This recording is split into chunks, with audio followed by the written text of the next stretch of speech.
இன்றைக்கி நம்ம ரசம் பண்ண போகிறோம். ரசத்துக்கு தேவையான பொருள் ஒரு 1 டீஸ்பூன் ஜீரகம், ஒரு 1.5 டீஸ்பூன் மிளகு, பூண்டு, பச்சை மிளகாய், கருவேப்பிலை, ரசத்துக்கு தேவையான தக்காளி, கொத்தமல்லி, அதுக்கப்புறம் புளி ஊற வச்சுருக்கேங்க. இதெல்லாம் நம்ம இப்போ ரசத்துக்கு தேவையான இன்க்ரீடியன்ட்ஸ். இதை நம்ம ஃபஸ்ட்டு மிக்சியில் போட்டு அரைச்சி எடுத்துக்கலாம்.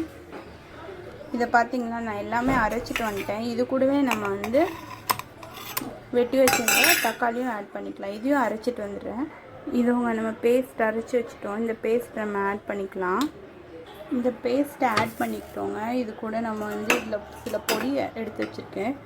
குழம்பு மிளகாத்தூள், உப்பு, பெருங்காயத்தூள், வேறு மஞ்சத்தூள், இதையும் ஆட் பண்ணிக்கலாம்.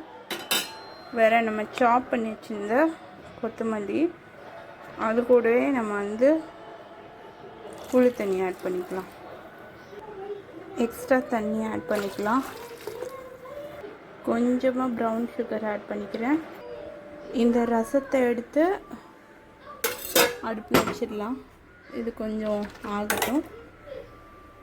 இங்கே தாளிப்புக்கு தேவையான பொருள் கடுகு இல்லைங்க, அதனால ஜீரகம், கருவேப்பிலை, வத்தல், இது 3 மட்டும் போட்டுக்கிறேன் ஆயிலில். இது தாளிச்சாச்சு. இதை நம்ம ரசத்தில் ஆட் பண்ணிக்கலாம்.